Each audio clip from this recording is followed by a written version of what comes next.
Bienvenue sur Self Love Project, le podcast où on parle d'amour de soi, des autres et où on se déconstruit. Bonjour à toutes et à tous. Dans ce second épisode, nous accueillons Elodie, 28 ans. Elle vient nous parler de ses deux grandes histoires d'amour, l'une avec un manipulateur et l'autre dans une relation à distance. Elle se confie sur ses difficultés à faire confiance aux hommes du fait de son enfance et de ses craintes de ne pas savoir s'engager à nouveau. Attention, cet épisode aborde des sujets sensibles concernant des violences sexuelles. On vous invite à ne pas l'écouter si c'est un sujet qui est sensible pour vous. Bonne écoute.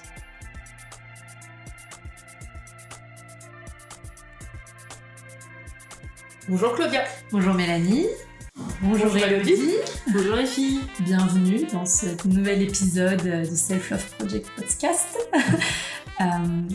Du coup, on essaye de mettre en place un peu une routine qui est qu'on aimerait bien, pour commencer à te connaître, que tu nous racontes ton premier baiser et ou ton premier je t'aime, parce que c'est pourquoi t'es le plus à l'aise.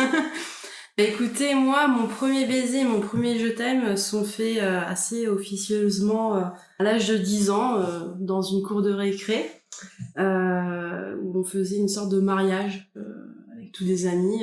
Donc ce garçon s'appelait Romain, et on s'est dit oui, etc. Ça allait être pour la vie, et on s'est retrouvés derrière le gymnase de l'école. On a essayé de s'embrasser avec la langue. Ah, direct. Ouais. Ah ouais. Oui, c'était l'objectif, là. On avait potassé le truc pendant une semaine, et il s'avère que c'était juste horrible. Donc ça, c'était mon premier baiser, et après, j'ai bien attendu. Hein. Du coup, une première expérience plutôt décevante. Ah, c'était humide. Pas terrible. D'accord. Et du coup, après ça, combien de temps de se retrouver à embrasser à nouveau Il m'a fallu nombreuses années. Je crois que j'ai embrassé le suivant, je devais avoir 19 ans. 19 ans, il s'appelait Jérôme.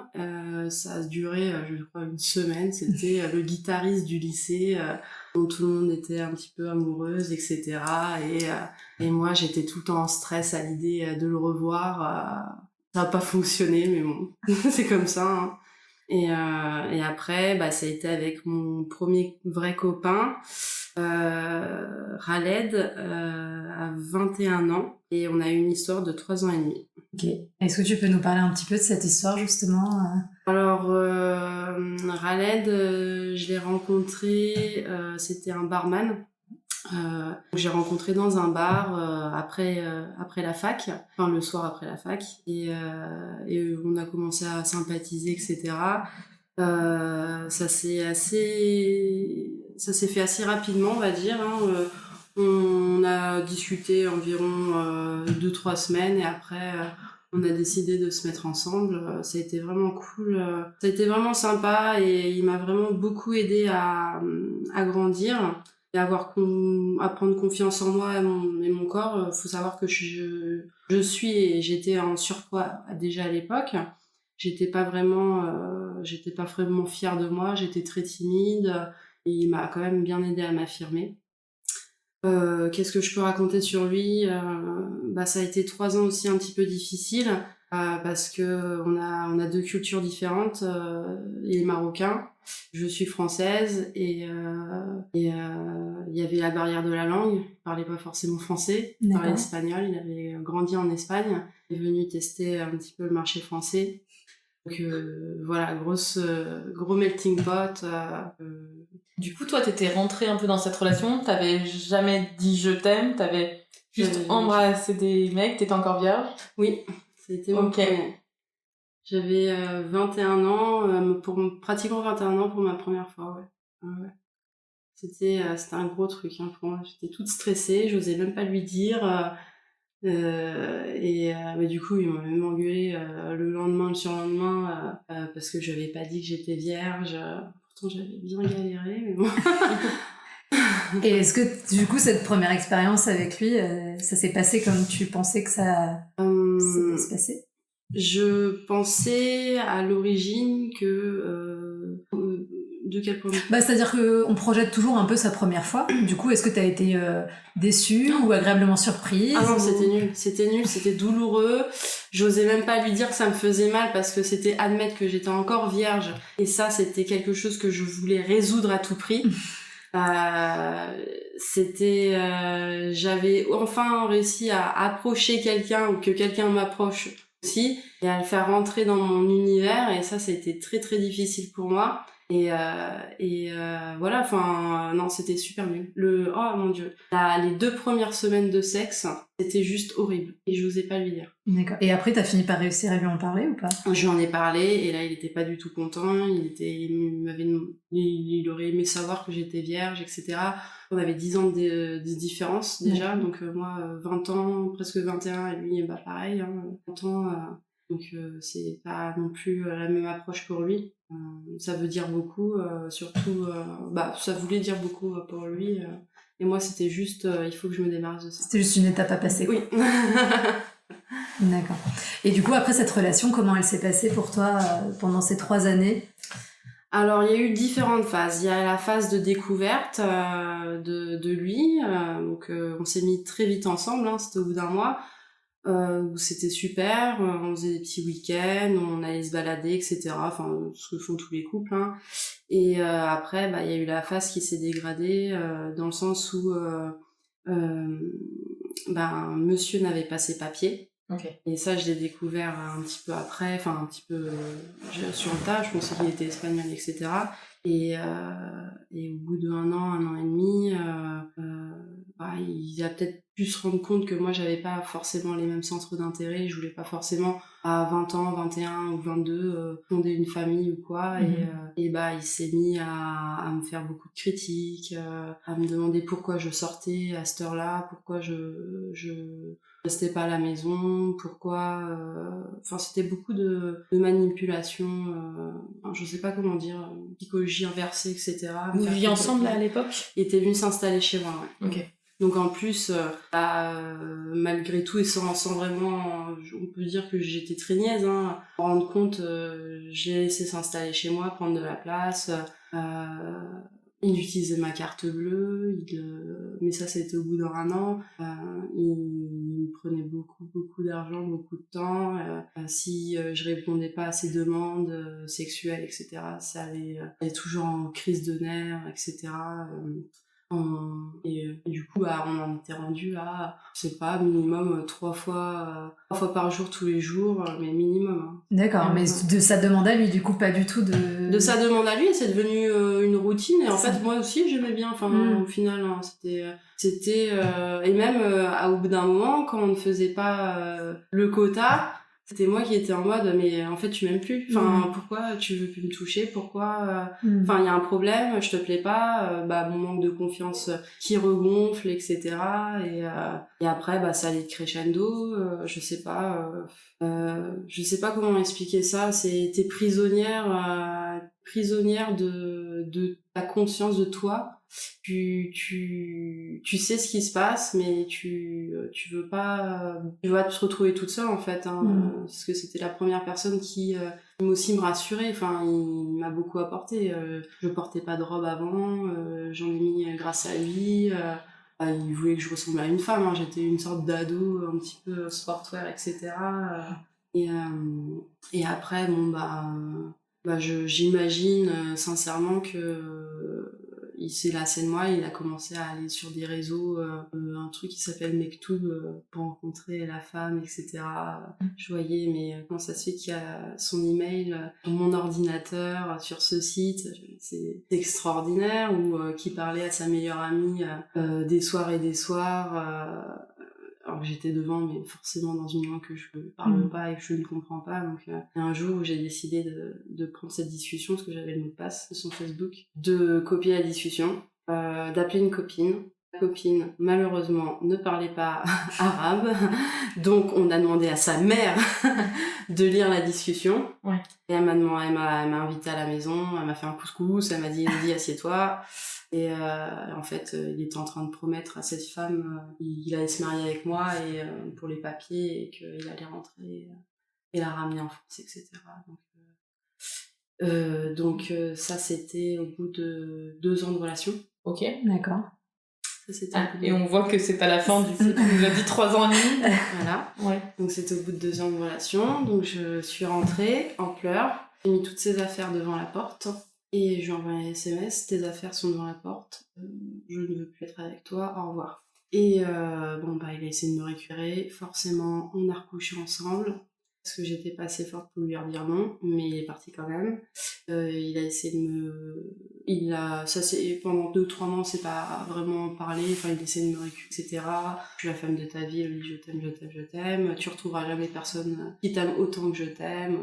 Moi, j'étais in love, malgré le fait que j'étais blessée, je sais pas. Enfin, j'ai pas d'explication sur comment la mécanique s'opère dans mon cerveau. Enfin, s'est opéré à mon cerveau à ce moment-là. J'étais juste, je l'aime, il s'excuse, donc je l'ai récupéré. Et comment je m'en suis séparée, allez-vous me demander? Parce que ça a reduré et là ça allait mieux quand il est revenu. Non. Parce que ça a encore duré 1 an et demi après ça, du coup. Après, on a commencé un petit peu à se... Je sais pas, j'avais besoin de lui faire mal, enfin, pas de lui faire mal, mais j'avais beaucoup de tension en moi, et je sais pas comment ça a démarré, mais on en a commencé à en venir aux mains. Donc, on se mettait des petites claques sur les fesses au début, c'est devenu crescendo. Ça devenait des bleus, enfin, ça devenait vraiment très malsain, je trouve. Là, c'était du coup, vous faire mal physiquement, ouais. quoi. Okay. Physiquement, mais tous les deux, genre, du coup. on en avait envie, tu sais, c'était vraiment, j'avais besoin de lui faire mal, il avait besoin de me faire mal, et bon, bah, lui, il était costaud. Ouais, il était costaud, moi, même si j'étais en surpoids, j'avais 0 muscle, il n'y a pas d'excuse à quoi que ce soit. Mais bon, c'est bizarre comment ça s'est engrainé dans notre tête, et il faut savoir aussi que il fumait aussi beaucoup de marijuana, de petites drogues, etc. Il m'a aussi engrainé là-dedans. Donc je sais pas s'il y a un lien, etc. Mais on était beaucoup plus animal là-dessus. Ça a été dès le début, par contre. Et un jour, j'étais en BTS à ce moment-là. J'avais raté la fac, inscrite en BTS. À la fin de ce BTS, il a fallu poursuivre les études. J'avais pas envie de me mettre sur le marché du travail, etc. Et je m'y prenais encore un peu tard pour les inscriptions en licence, donc on en discutait avec des amis en soirée, et on a dit qu'il y avait une licence à Laval qui était ouverte. Donc je me dis, allez, on ne s'est pas tombé dans le regard d'une sourde, on est en juin, les inscriptions normalement elles sont finies, et on pouvait encore s'inscrire là. J'ai envoyé mon dossier, j'ai été convoquée à des oraux, j'avais même pas regardé la formation, je savais juste que c'était import-export et c'était dans ma branche. Pas posé plus de questions que ça, je m'inscris, et je vois une plaquette sur le bureau de la salle d'attente où il est marqué Chippenham College. Un IUT en Angleterre. Et là je demande aux gens, mais c'est quoi ça? Donc oui, c'est notre stage de 4 mois en Angleterre. Ah d'accord, ok, très bien. Bon, je fais les entretiens, tout se passe bien, etc. Je suis prise, et j'ai la lettre. Ma mère m'appelle, elle dit mais tu es au courant que ce n'est pas 4 mois, mais c'est une année scolaire là-bas? En fait, tu vas faire ta double licence là-bas. Et donc, tombée de rideau, annonce ça à mon copain, et là, on se dit, on va faire une relation à distance, etc. Et beaucoup plus simple de rompre avec quelqu'un, tu sais que ça va pas aboutir ou que ça va pas être sain dans la longueur. Donc on était en juin, et au mois de septembre tu partais en Angleterre. Au mois de septembre je partais en Angleterre. Ok, donc c'est parfait. Donc j'ai rendu mon appart. Ouais. Il a été bien forcé de déménager, et je suis allée vivre en Angleterre. Quand même échappé à Laval, Je suis allée faire Noël au Maroc. Je l'ai vu là-bas. Sur le chemin du retour, en fait, il s'est passé quelque chose de très triste, c'est que mon grand-père est mort. J'étais à l'aéroport de Stansted quand j'ai appris la nouvelle. Et en fait, donc mon grand-père est décédé cette nuit-là. Je l'annonce à mon chéri, et il me dit non mais tu sais c'est pas grave, il est mort, ne sois pas triste, non, c'est la vie, nanana, mais il le disait d'une manière un petit peu, bon bah je m'en fous, tu me saoules, c'est autre chose. En fait, c'est pas passé. Me dire qu'il fallait pas que je sois triste, me dire que alors que j'étais en plein deuil. Tu t'es pas sentie soutenue, quoi, et du coup, ça t'a... Pas du tout. Et en fait, bizarrement, il m'a fallu de ça pour le quitter. Oui, finalement, c'est un truc assez anodin qui est venu se mettre sur tout ce que t'avais déjà vécu avant. Oui, c'est ça. Et ok, et donc du coup à partir de là tu as dit c'est terminé et t'as mis fin à la relation définitivement? Alors j'ai fait d'une manière horrible et lâche. C'est que on était sur Skype et il me parlait qu'il était déprimé de pas me voir, nanana, qu'il était triste, je lui manquais, que sa vie elle avançait pas. En fait il parlait tout le temps de lui quand on discutait le soir. C'était un rituel, tous les soirs on était sur Skype et c'était vraiment genre à 21h j'étais sur Skype, à 23h on était encore en train de discuter ou moi-même je m'endormais devant l'ordinateur, etc. On n'avait rien à se dire, mais il avait besoin d'avoir ce contrôle permanent. Et en fait, c'est un soir, je dis écoute, moi je peux plus. C'était genre 2-3 semaines après la mort de mon grand-père. Et je lui ai dit j'y arrive pas, je peux pas continuer avec toi, tu m'apportes rien, tu me mens, je suis sûre que tu serais capable de me refiler des maladies, et voilà, j'ai été sur Skype à l'écrit, même pas par oral, et je l'ai bloqué. Là, ghosté, avec un G majuscule. C'était pas cool de ma part, mais j'aurais été capable de lui tenir tête. En fait, j'ai essayé de faire ça avant. J'ai jamais arrivé parce qu'il avait une telle emprise sur moi.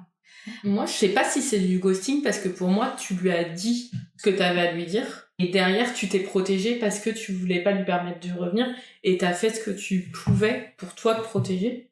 Et pour le coup, je pense qu'on aura l'occasion de parler du ghosting et moi, le ghosting, c'est vraiment ce moment où tu sais pas pourquoi, t'as plus de nouvelles et la personne disparaît.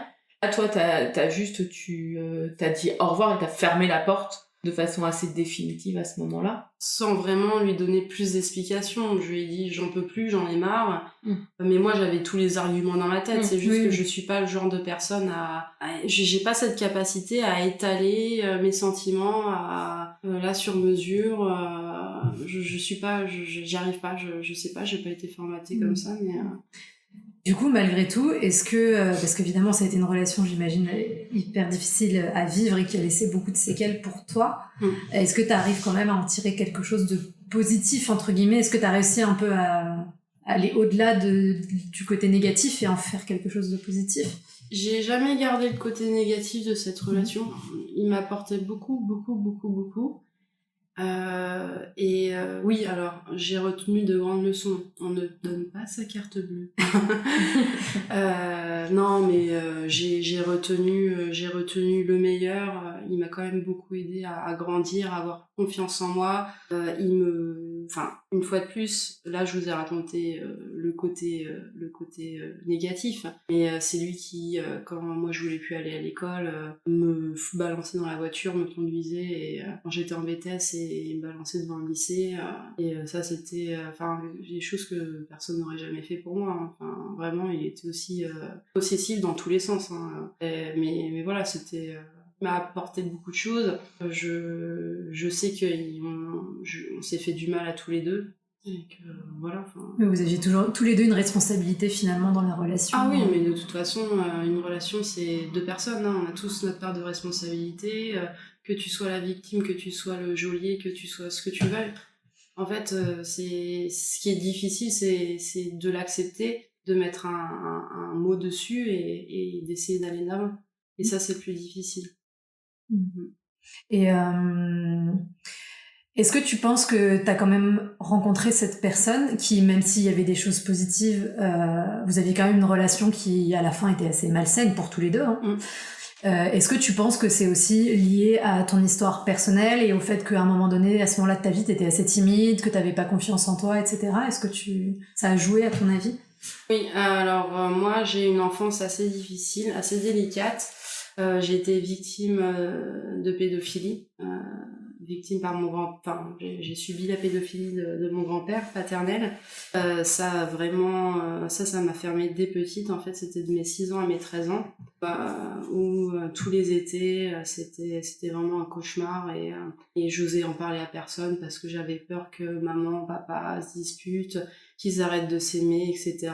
Savoir que ma mère elle était dépressive depuis toujours, c'est une condition qu'elle a. Mon père a jamais vraiment été quelqu'un, enfin c'est de paternel, ça a été un chef, on va dire.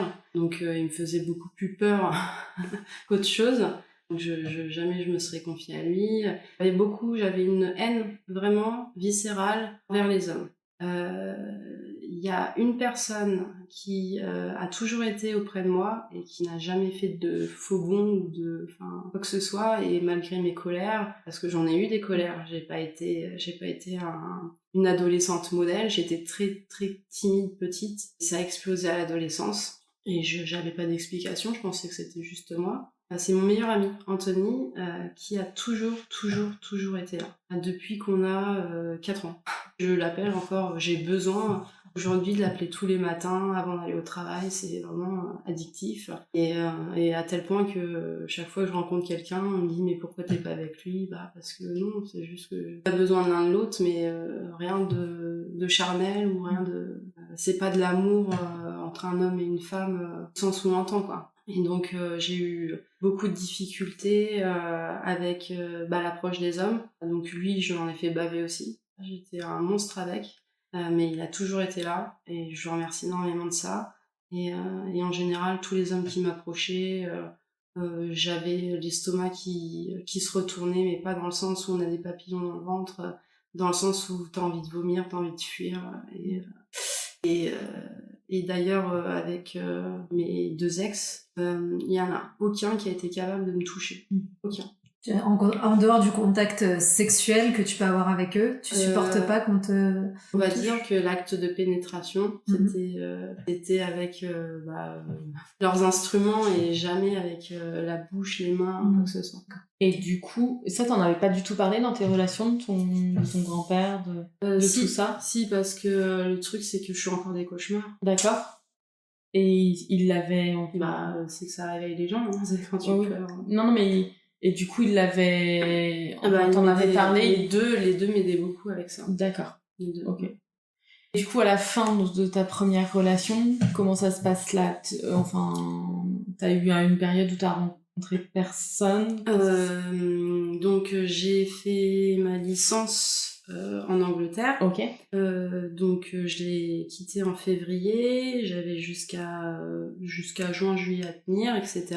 En fait, globalement, j'ai rencontré personne avant, je sais plus, octobre de l'année suivante. D'accord. De cette année-là. Donc un an sans côtoyer personne. Et j'ai été prise dans un master à Oxford. Et alors là, c'était la bamba, la samba. J'ai fait la fête. Mais je cherchais jamais un contact de longue portée, hein. J'étais vraiment en mode fête, on rencontre d'autres étudiants des collèges, etc., voir des professeurs. T'as enchaîné les aventures. Évidemment, t'es passé de cette personne assez timide et réservée et t'as basculé finalement un peu dans l'opposé. Je me suis dit merde, j'en ai plus rien à faire. D'accord. Et j'y suis allée. Hein, Mais du coup, quand même, ta relation que t'avais eue pendant 3 ans, même s'il y avait des choses négatives, ça t'a quand même libérée à ce niveau-là sur certaines choses, t'as l'impression ? Je pense que c'est pas cette relation qui m'a fait accepter, c'est les gens que j'ai côtoyés tout au long, les discussions que j'ai eues avec beaucoup d'amis, de personnes que j'ai liées d'amitié aux mes études. Alors c'est pas forcément des étudiantes. J'avais une dame qui a été extrêmement bénéfique pour moi, c'était Sarah, la femme chez qui je résidais quand j'étudiais à Bristol, avant Oxford. Et elle, elle était psy pour enfants. J'avais 22 ans, 23 ans, je sais plus. Et elle m'a beaucoup aidée à prendre conscience de moi, à analyser mes besoins, elle est extraordinaire. Elle est extraordinaire.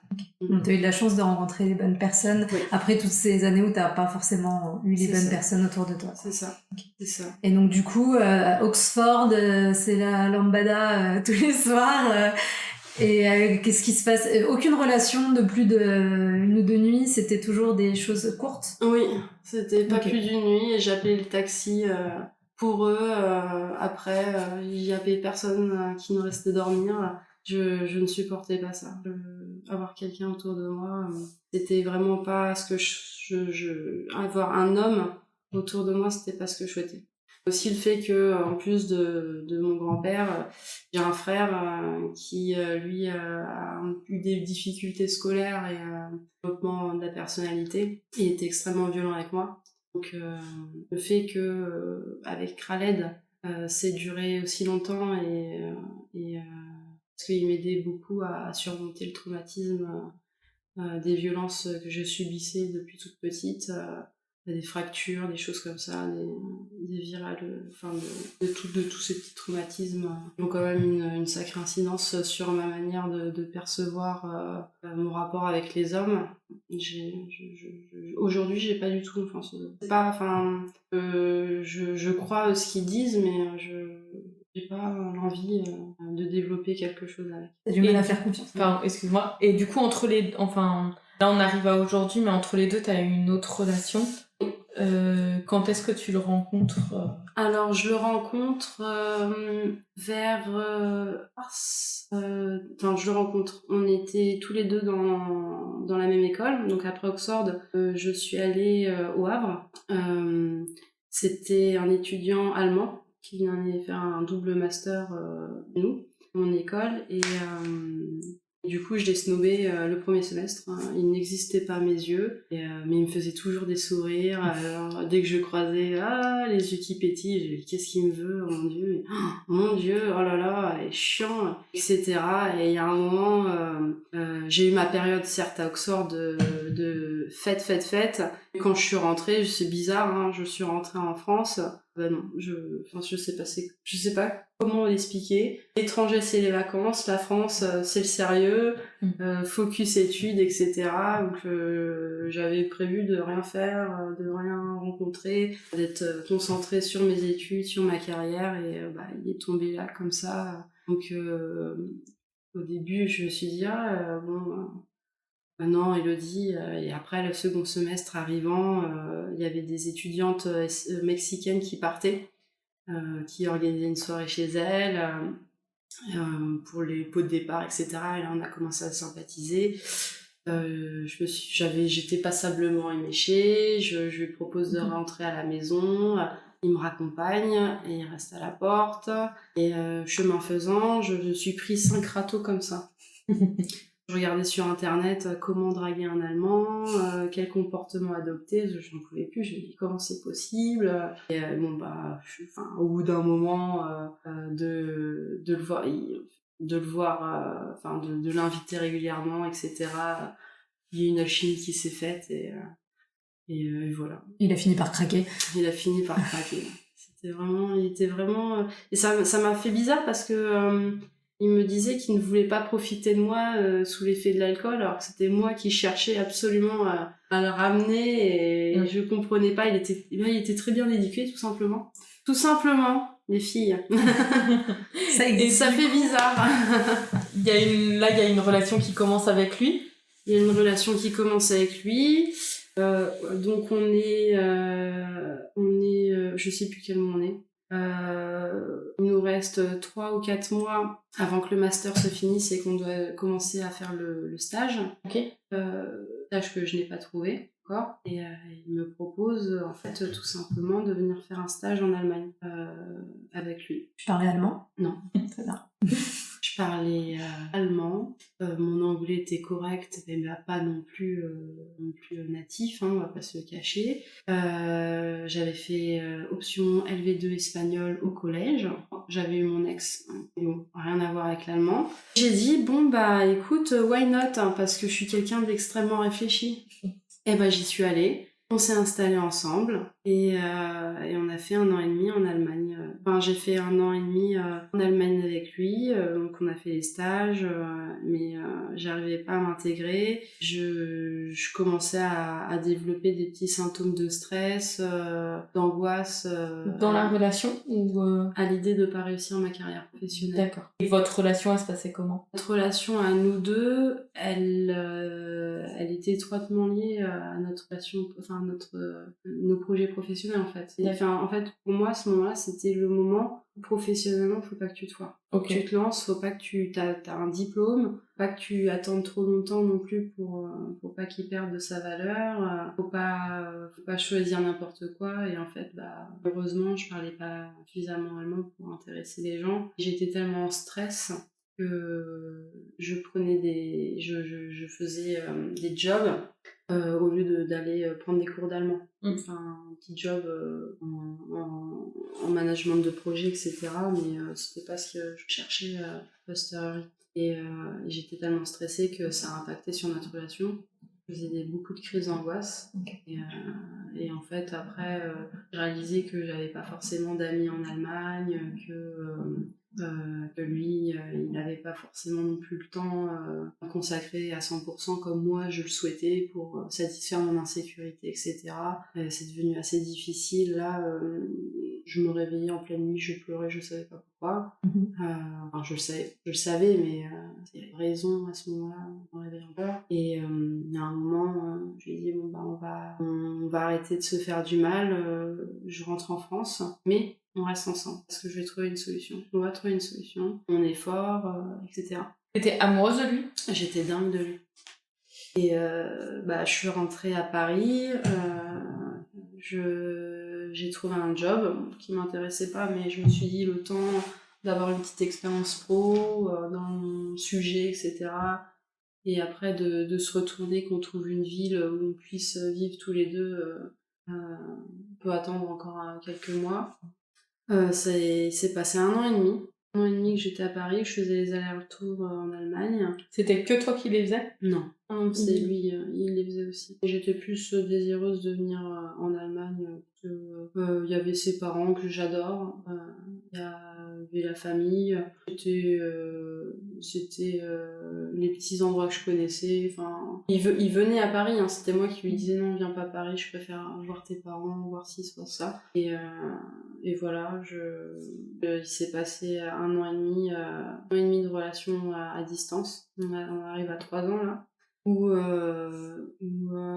je tenais bon, je me disais Elodie, ça va le faire, on va se trouver une ville. On s'est enfin mis d'accord sur une ville, c'était Strasbourg.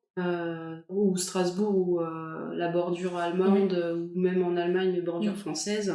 J'étais ok, en fait, on s'est mis d'accord, mais c'était moi, dans ma volonté, mon envie d'être avec lui, j'ai pas pris en considération lui ses besoins. Et lui,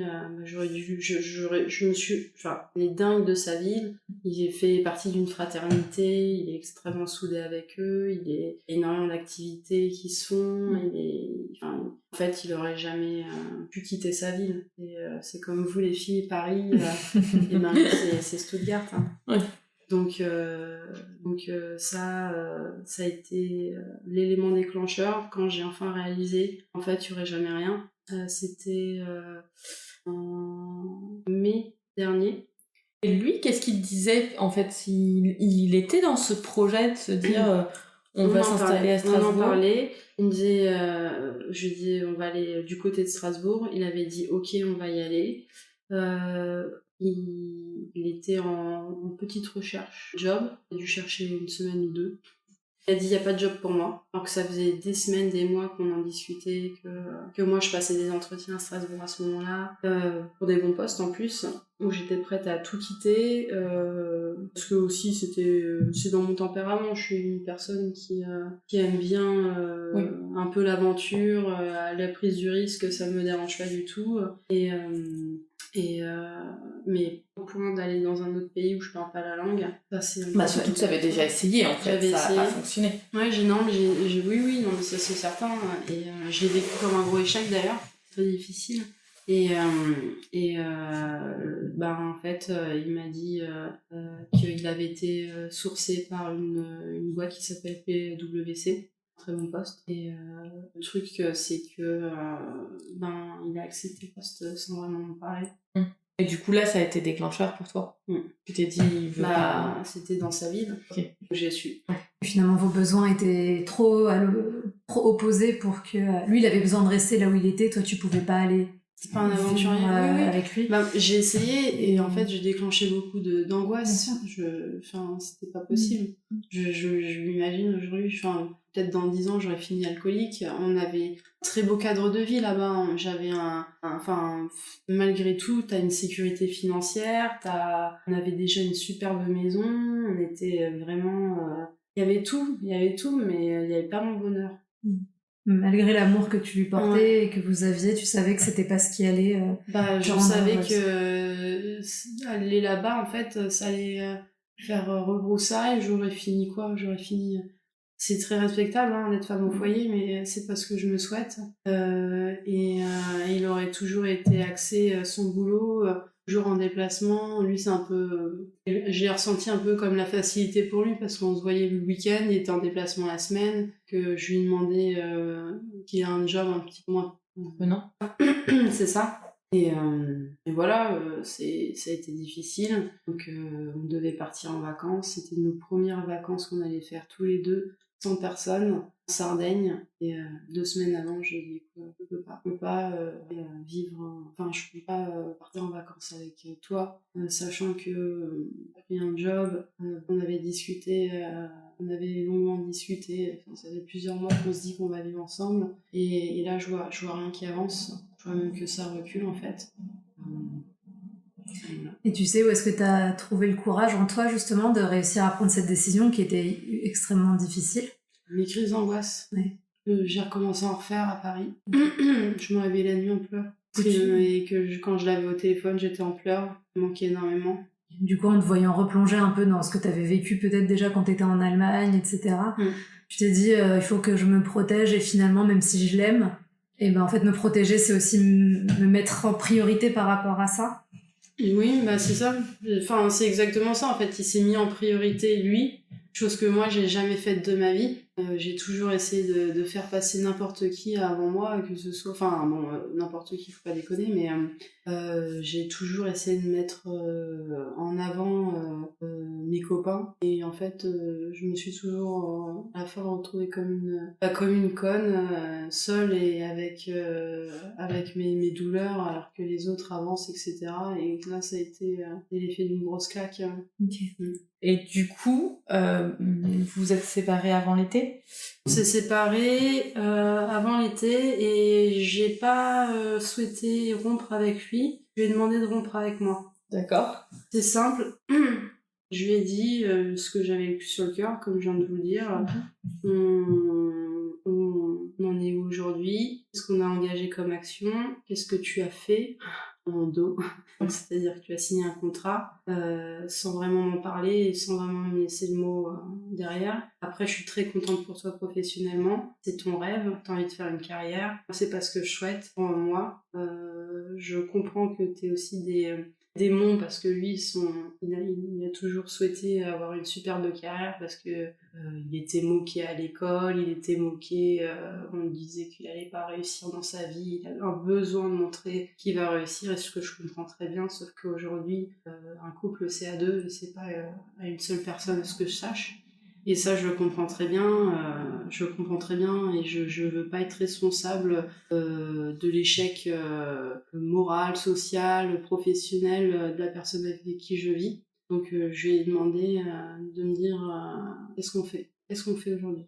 Ça a pris 2 jours avant qu'il me sorte la phrase.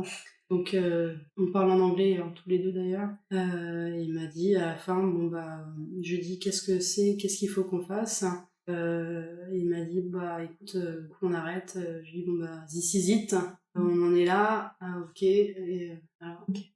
Bon, et du coup là ça reste quand même assez récent parce que ça fait 6 mois et voilà, je sais que c'est encore quelque chose qui est difficile et c'est normal, mais aujourd'hui comment tu te sens par rapport à cette dernière histoire et même dans ta projection, dans des potentielles futures histoires, comment tu te vis? Aujourd'hui, j'ai enfin réussi à quitter mon appartement, et aller m'installer dans un autre appartement. Ça a été une grosse étape déjà. Réussir à l'oublier, parce que ça a été encore très difficile jusqu'à il y a un mois. Et c'est pas évident, quoi. Moi, de l'extérieur, j'ai l'impression que tu reprends pas mal, tu t'essayes de te faire passer avant tout. Enfin, je crois que t'as eu des étapes aussi où est-ce que t'as tourné complètement la page par rapport à ton grand... Enfin, t'essayes peut-être de mettre tout ton passé, de le réparer pour pouvoir t'engager dans une nouvelle relation un peu plus réparée. Alors, j'ai pas ce recul que vous avez, les filles, sur moi-même, mon être, ma personnalité, mon existant. Aujourd'hui, j'essaye effectivement de faire les choses pour moi, sans me dire de me soigner, d'essayer de faire les choses pour que moi j'aille mieux. C'est ce que, à mon échelle, j'essaye toujours de faire. Alors on en rigolait encore. La grosse mission d'aujourd'hui, ça va être d'installer le Wi-Fi chez moi. Oui. Puis il faut savoir que moi, s'il y a un contrat engagé, c'est juste impossible. Ouais. Ça fait 1 an que je dois mettre Internet chez moi, j'ai toujours pas fait. J'ai acheté une télé hier, que j'ai pas regardée depuis 10 ans. Ça a été une péripétie de malade au boulot hier. Tous mes collègues étaient derrière moi en train de me soutenir, à sectionner la télé avec moi. Non mais c'est vraiment un truc de dingue. Hein. Chez moi c'est des petits trucs qui sont ridicules. Mais pour moi, c'est des grosses étapes, genre l'engagement. Le fait d'avoir déménagé, j'ai eu la chance d'avoir un meilleur ami, Clément, qui m'a beaucoup aidé à aller acheter les affaires, à sélectionner ce qu'on allait faire ensemble, etc., à monter mes meubles aussi, parce que j'étais capable de le faire. Et j'ai eu beaucoup de chance par rapport à ça. Pour la reconstruction, moi, activement, c'est par des toutes petites étapes qui paraissent anodines pour des personnes. Et voilà. Je recontacte mes parents, ça je l'ai pas dit. Je leur ai pas parlé depuis 1 ou 2 ans. 1 an, 1 an et demi, quelque chose dans le genre. J'ai fait Noël avec eux après rupture de mon ex, Christian. Ça a été un peu délicat parce que on n'avait pas les mêmes idées, etc. Et on a tous des relations plus ou moins proches de nos parents. Moi, c'était le total opposé. Hein. Savoir que ma mère dépressive, mon père très autoritaire et dur, et moi en demande d'affection permanente et pas résolue, ça fait un gros boom, quoi. Et là, ils ont compris, ma mère m'appelle pratiquement tous les jours, mon père m'envoie des SMS toutes les semaines, je suis contente, ils comprennent, donc on essaye de repartir sur des bonnes bases. Et finalement, en reconstruisant ta relation avec eux, peut-être que ça va permettre après aussi comme disait Mélanie, de te reconstruire toi et peut-être d'aller t'engager plus facilement dans une relation. Je veux pas me baser sur leur amour, je veux pas me construire par rapport à eux. Parce que quelque chose, tu sais pas si ça va tenir. Je veux pas accorder ma confiance à quelque chose que je considère comme instable. Malgré tout, la seule chose aujourd'hui que je trouve stable, c'est moi-même, parce que je me connais. Même si c'est pas performant, si c'est pas on avance à pas de girafe, etc. Et moi, c'est plus des petits pas de fourmis.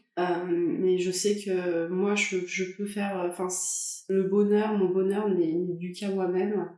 Les gens autour de moi, ils participent, mais ce que je veux faire de ma vie, mes projets, etc., je les dois à moi et je les devrai qu'à moi. Je veux que personne n'ait à me dire « Regarde ce que j'ai fait pour toi », sous la contrainte. Pas qu'on me dise « Voilà, j'ai fait ça, j'ai fait ci pour toi, toi, qu'est-ce que tu me donnes ?» Je veux faire entrer personne dans ma vie qui me fasse me sentir redevable de quelque chose. Aujourd'hui, si je veux reconstruire quelque chose avec quelqu'un, ça serait basé sur en fait de l'écoute je sais pas encore, je suis pas prête à... Oui, de toute façon, pour l'instant, là, voilà, tu prends ce temps-là, toi, pour te concentrer sur toi et te construire en tant que personne. C'est ça. Sans aller te projeter dans une relation avec quelqu'un. C'est pas dans tes priorités, de toute façon, là, t'es seule et ça te va bien d'être seule. Ça me va bien, non, parce que oui, je sais pas, est-ce qu'on est bien d'être seul ou en couple, ça dépend de ton état d'esprit et du moment. Aujourd'hui, mon état d'esprit, c'est faut que je m'achète un paquet de chips, un Coca-Cola et une télé, voilà, j'avais des projets il y a 1 an à me dire j'aurai des enfants, on va acheter une maison, et maintenant c'est faire un pas en arrière, parce qu'il y a rien qui est jamais fait en arrière, mais j'en suis plus là, c'est même plus une naissance de projet. Après, je pense qu'on peut en témoigner avec Claudia, on est toutes les deux passées par là, d'avoir des ruptures et d'avoir vécu des périodes longues de célibat par rapport à ça, et moi je chéris vraiment cette période-là, parce que c'est ce qui m'a appris aussi à me connaître mieux, à justement m'identifier comme la personne la plus importante de ma vie. Je pense qu'aussi c'est ce qui nous fait nous engager dans ce projet-là, parce que ça nous a aussi permis de comprendre, et je pense que t'es sur ce chemin-là, mais c'est qu'on est la personne la plus importante de sa vie, et que en fait notre bonheur doit dépendre de nous. Et après, si on a quelqu'un dans notre vie, qu'on a envie de faire rentrer quelqu'un, c'est un peu la cerise sur le gâteau, mais c'est pas... Alors des fois c'est un peu dur de dire que c'est juste la cerise, c'est parce que ça peut être une grosse cerise, mais c'est de dire on a déjà des bases et des fondements. Tu es le gâteau. Important, et qu'on est le gâteau, ouais. Voilà. Mais c'est vrai que c'est pas évident, parce que la société nous renvoie pas ça, la famille nous renvoie pas ça, etc. Mais apprendre à être seul, tu l'as déjà fait de toute façon entre tes 2 relations, donc tu sais que t'en es capable. Ah oui, non, mais c'est pas... J'ai pas du tout une peur d'être seule, j'ai une peur de rencontrer quelqu'un maintenant. Ça va être plus ça. C'est-à-dire, j'ai eu 2 copains. Le premier n'a rien à voir avec l'autre, et c'est 2 mondes totalement opposés. En fait, c'est la chose est aussi, oui, comme vous dites, avec la famille, on nous dit toujours rencontrer tel type d'homme, tel type nanana, tu serais heureuse. En fait, c'est pas ça. C'est pauvre riche, français, arabe, espagnol, allemand, y a rien, c'est toi en fait, c'est qu'est-ce que tu aimes, comment tu faut pas provoquer les choses, faut les vivre, mais les provoquer, pour moi c'est justement néfaste. Bon, on arrive au bout, je pense, de cet épisode. Merci beaucoup d'avoir partagé tout ça. Et de rien, ça m'a fait plaisir. On te souhaite bonheur de toi-même et de chasser tes peurs, et de pouvoir, si t'as envie, te réengager dans quelque chose. Oui, ça arrivera quand ça. On n'a aucun doute, mais de pression par rapport à l'aide. Puis en attendant, on va aller te prendre une box internet. Ouais, et c'est ce qu'on fait cet après. Bon, merci beaucoup. Merci.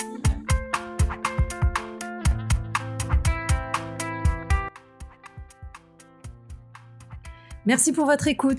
Nous espérons que cet épisode vous a plu. Si c'est le cas, vous pouvez lui donner 5 étoiles ou laisser un commentaire sur votre plateforme de podcast préférée. Nous avons hâte de vous retrouver sur Instagram ou Facebook, dont les liens sont disponibles dans la description ci-dessous. On se retrouve dans 15 jours pour le prochain épisode. Et d'ici là, n'oubliez pas de vous aimer plus pour aimer mieux.